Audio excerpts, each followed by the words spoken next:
You're listening to the StudioPTBO podcast, where we talk all things marketing to help you build and grow your business online. Welcome to the latest episode. Welcome to the StudioPTBO podcast. We are back, and we are back with a pile of books. I'm afraid that this pile of books is going to fall over here in a second if I keep moving the way I do. Neil, how you doing? Good, and it's almost Halloween, so I need you to be a little scared, Cody. I don't know if I can be scary. I need a mask like Cody, you wore last year. Cody, let me reassure you, it's going to be okay. The books have been sitting here for 20 minutes. Now that the show starts, nothing's going to happen. There's going to be no tremors.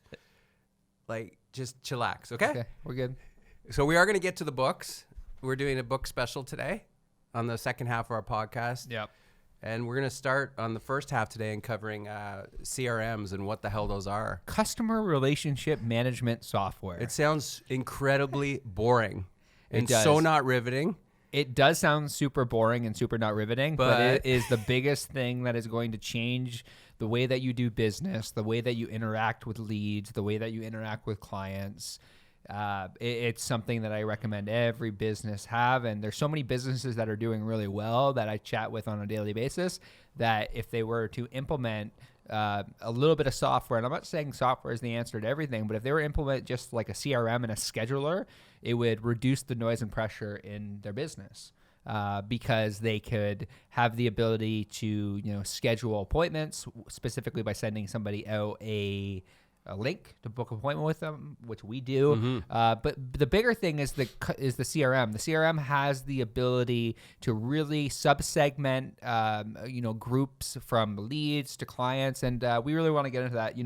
I wrote an article not too long ago, kind of gave you point form notes about essentially the reason why somebody needs a CRM, and then we drafted up this article saying 7 ways we deploy a CRM to attract leads.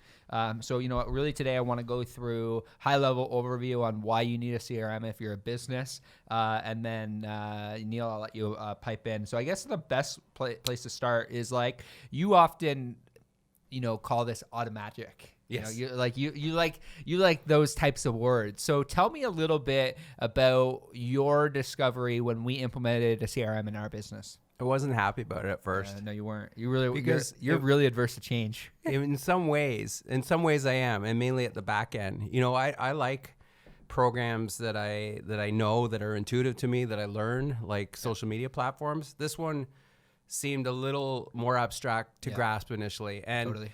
And I did realize slowly you converted me and Nora, our other partner, to this. Really, a lot of what we were doing was very manual and very slow and time consuming. And it was like we were texting each other, and calling each other, faxing each other. Are you available on this? And sending pigeons to each other. And we're like, this isn't working because we're booking so many meetings. So I was resistant to change somewhat, but then once we converted to this, it is at a macro, a super automated way of doing business. And I call it auto magic because it's not robotic. I mean, it's still you, it's still us. Yeah. But at that level, it's really made our business a lot more seamless, consistent, organized. It keeps us on track. We don't have an admin person, so our scheduler operates as a way for us to stay organized. It operates as a way for essentially our scheduler to look at my schedule, Neil's schedule, and Nora's schedule, and then schedule a meeting based on our availability. And right. So internally we use it. Totally. But let's explain how we use it externally as well. So one of the biggest things, and I want to read out this specific line that you wrote. You said, without a CRM, you're extracting info and trying to keep things organized manually, which leads to extra time, lost money, and mistakes. The biggest thing that I will say is all the CRM and all the scientific data points to the fact that if you're not following up with leads within 20 minutes of them coming in, so if a lead comes in and you're not following up with them at least within 20 minutes, all the scientific data, all the CRM data points to the fact that you have potentially lost them as a client. So with that being said, a CRM allows you to create that automated response and that automated, just to let them know that you heard them. Mm-hmm. And, it starts the sequence, especially if you are running Facebook ads, which we're going to get into. And I want to start there because I was to say, Facebook and Instagram is simply a tool that we can use to mine data and grab email addresses and phone numbers. So that's a good point. So we use it internally. Yep. We use it externally with clients that we're prospecting and existing clients. And we use the CRM. We deploy the CRM for our clients in many respects. And for ourselves. So let's explain that. How that so, works. you know, social media is simply like people were using CRMs like they were doing long before social media. Email marketing, it still is alive. It's not dead. It's still one of the best ways to sell. And there's different ways to essentially sell through email, SMS notification, text messages. Like people are doing text sales now. A CRM is beautiful because it allows you to mine the data from Facebook. Like Facebook at the end of the day has the attention, and all you're doing is you're paying Facebook money in order to extract the data from their system. Okay. You're saying to, when you run a lead generation campaign, if you're on a lead gen based business, when you run a lead gen campaign, what you're saying to Facebook is, hey, I'm going to pay you $1,000 a month or, $500 a month or, whatever your budget is. I'm going to pay Facebook X amount and they're going to give me X amount based on my creative. So if my ad that I'm running is for, 7 tips on how this or 5 tips on this, we have a free real estate training we do. And what we ask for in order to get that training is we want your name, your email, and your phone number. So what we're doing is we're extracting the data and we're mining the data from the platform in order to continue the sales process on the back end. So we run email automation on the back end to nurture those leads, to get them to know us, like us, and trust us. Because, bet me this, if the platform goes away, which, MySpace went away, there's plenty of platforms, Vine went away. If the platform goes away, you cannot be reliant on the platform. You build your entire business on Instagram. And if Instagram goes away, like I'm not saying it will, but if the platform goes away and you have not mined that data and if you're not building your email list, you are vulnerable.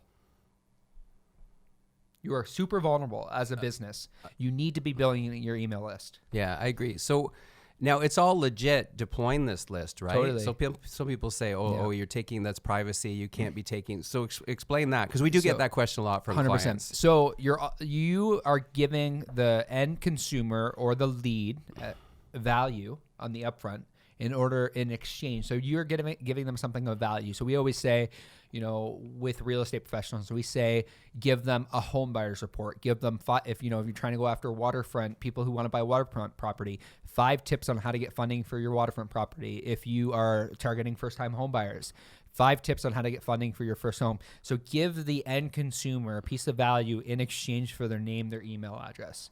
So they physically have to opt in. So when they give you their name and their email address, they are opting into email automation from you to happen. So in that initial email, we call it the 5 times email sequence. And we set up more than this, but at the very minimum, when somebody gives you their name and their email, there should be a 5 times email sequence set up that essentially takes the customer through a journey. So what got them in there was initially 5 tips on waterfront property. So that first email you're going to give them is you're going to give them that PDF via email. Mm-hmm. And then the follow-up emails are going to be more value. And the third email is going to be even more value. Like give you an example of what we do. The big 4 we start with. Exactly. On social media. Yep. The big 4. A listicle. It could be, hey, did you know you need a Facebook pixel installed on your website in order to actually physically track traffic that's going to your website and retarget them? It's just providing value. Right. And then it's like. For the funnel. And then it's saying at one point, hey, Rick, are you still looking for leads? And then hey, Rick, do you want to work with us? Right. So the content can be articles, like listicles. The content could be photos. The content can be graphics. Yep. The content can be videos. Is there anything you recommend, or is it sort of a mix of those above once you have those emails? It's just a mixture. It's like so many people are posting all this content on social, and it's really falling on deaf ears. Like my biggest thing is like take the content, and I actually said this in a coaching call the other day with some of our clients. I said, take the content that you're already producing for your clients on social and just either transcribe it into text form or send the video or do whatever you want to do and just send it to your email list. Right. Yeah. And actually the same way that we wrote this article. So this article in CRM, this listicle was a newsletter. Yep. We posted it to our marketing hacks group. Yep. We posted the real estate marketing hacks group. We're going to post it to LinkedIn. It's now a podcast. So again, it's leveraging this great content you have, your subject 100%. Expertise, right? Yeah. It's just like, it's staying in your lane. Like, that's the biggest thing. It's talk about, like, a lot of people say, where do I start? Well, the things that you know. Like, so don't go outside of your lane. Like we chatted about on the last week on the show, I believe, where I said, like, if you look at my page, I talk about very few things. I talk about my journey, my mindset, where I'm going. And I talk about Facebook ads and email automation. Like, I don't really talk about anything else. Right. Yeah, exactly. Stay in your lane. Subject expertise. So tell people that are intimidated by this, because some people are scared to figure out actually how to use this. So we actually work with clients to give them orientation and actually run these for them. So can they reach out to us? And what does that look like? Yeah, simply reach out to us. We would love the opportunity to work together and really help you build a email automation campaign, really help you attract more leads. That's really our thing, help you attract more leads, automate your business, automate your marketing, and build your business, because this is building businesses. And it really is Automagic. I call it Automagic because to me it is a game changer for your business, and it converted me. Totally. It's totally organized how we do things internally. So I want to pick up for the quick second segment here on books. Speaking of hacking attention. So initially when Cody and I started working together, he didn't really read books. He was more into podcasts, right? More of a podcast Admittedly. guy. Yeah. And you're like, nah, I don't really read books. And Cody is now giving me books to read. He's like, Neil, you're crushing books. And I really love that, because I meet with a lot of entrepreneurs and over coffee, and they're like, they're always like, I've read this book or that. Like the most successful entrepreneurs in the world and business owners. 52 books a year. Yep. 52 books a year. Literally one. And I'm on average about one a week. Some weekends I crush 2. I miss a weekend. But I'm about one a weekend. For me, Neil, what it was more than anything, it was the blueprint. So I don't even know if we have it here. I know I left it in LA. Yeah, every book. Books. Yeah, so you left my book in LA too. I left it with Melissa in LA. She reads it. It's called High Performance Habits. And Brendan Burchard, that was kind of the book that really sent me on a journey towards, okay, if these people are doing this, so if CEOs are reading 52 books a year, I better damn well read 52 books a year, because of the fact that they have laid out the blueprint. Like, High Performance Habits is all about, these people have given you the blueprint for how to do the thing that you want to do. So if they've been there before, you better damn well make sure that I want to do this. Like I gave you guys the book Traction by Gino Wickman. Yeah, I'm going to read it this weekend. The reason that I did that was because Kat Howell recommended it. She's like, this is one of the best business books. Okay. She's been where I want to go. So I'm going to read that book because it's a part of her journey. Same with Bob Govro. He's like, you need to read this book. And Bob's writing a book. And Bob is writing a book and as well. And Kat Howell hopefully someday will write a book, or maybe has. 100%. But I think it's important to recognize with reading books, and something that like really sparked me, because I was kind of a skeptic about reading. Like, I spent 4 years in university, and those 4 years were like, I read so many books over the course of 4 years. And it did feel like homework, right? It felt like homework. Yeah. This doesn't feel like homework. Like, it comes down again. Stay in your lane. I only read books on 2 different things: mindset and business. Those are what really spark something inside of me. So every single book you can and biographies you read, like you read Phil Knight's book. I gave you and I would consider that I would consider that business, like because it's, Shoe Dog is about a biography about a guy who built a business. Yeah. So it's like you pick up different a small nuggets. Business called Nike. Yeah, just a small business. Yeah. Have you heard of Nike before? Yeah, but we would love you to recommend books. So some of the one you're going to see that Rob can pan into here. We've read the 10 Times Rule, Grant Cardone. That one is awesome for setting like goals, for taking your goals and just like 10xing them. Anything from Gary Vaynerchuk, to be honest, that he pumps out. Gary's always years ahead of everyone else. So Ask Gary V, Crush It, all those books.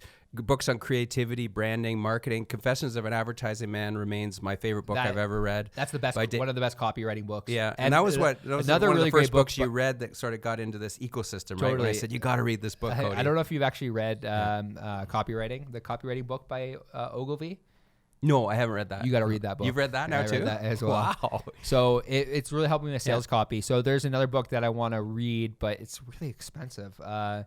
It's by, I forget the guy's name. He's a copywriter, and Stan recommended it to me. Okay. But what I'd like to get going is a little mini book club type thing here. So people, we're going to post this podcast obviously to our Marketing Hacks group, and please make suggestions for what books have really inspired you in marketing, in the spirit of marketing, branding, entrepreneurship, business biographies, because we are always looking for more books to read, to learn more. And I always say to you, pick up nuggets from every book you read. A lot of people say, well, doesn't it get redundant? Yeah, sure, there's some overlap, which reinforces a lot of the principles that you do when you're on a startup and a business and the journey, right? Yeah. But a lot of it is just coming from their lens and crises they deal with, or their perspective, or people around them. So I always pick up really important nuggets. Something what I would really, really encourage you to remain in momentum, using Alex Scharf and what he talks about a lot. The idea that, if somebody recommends a book to you, and this is what I really, really highly recommend you do, is they need to give you the summary of what that book essentially talks about before I read it. You need to tell me the elevator pitch, the elevator pitch for the book, because I don't want to waste my time. There's so many great books out there. It's like I find for me, it's either it's like I take recommendations from books for you because you've done really great things in entrepreneurship. Same with Bob, same with Kat. They have been where I want to go. Or B, they can give me a summary of why the book changed their life. Right. Or B, why it essentially helped them get to where they are today. Right. Yeah. So High Performance Habits, I can tell you, like the elevator pitch, everyone needs to read that book because of the fact that it'll give you the steps necessary in your life in order to implement habits and routines to change your life to get you to where you want to go. Yeah, exactly. So like if people can't summarize the book within like an elevator pitch, then it probably didn't do much for them. Yeah, and that's important. So when you do post our hacks group, and we are going to post the podcast here, give a little tagline. Tell me why I should read it. Yeah. And give me the Simon Sinek why. Yeah, tell me the why. And that's a good book too. I have read Simon Sinek's book. I think we have it up there. Yeah, we do. And Steve Jobs is up. I didn't bring all the books down because I worried you'd get scared that they would fall over and collapse on you.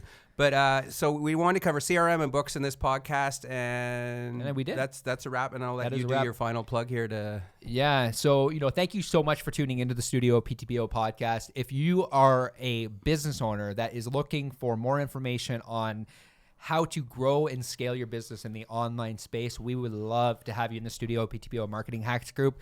You're also going to see some book recommendations, not only from us, but you're going to see book recommendations from other entrepreneurs that are doing it, that have been where you potentially want to go as a business owner. So highly recommend being in that group. Number 2, if you are a real estate professional looking to attract more leads, automate your marketing, sell more homes, we have a digital marketing hacks for real estate professionals. Inside of that group, there's tons of resources. We are going live a lot more. We are really trying to provide massive value to the real estate community to help you really take your business to the next level in the rest of 2019 and 2020. Thank you once again for tuning into the StudioPTBO podcast. We will see you soon.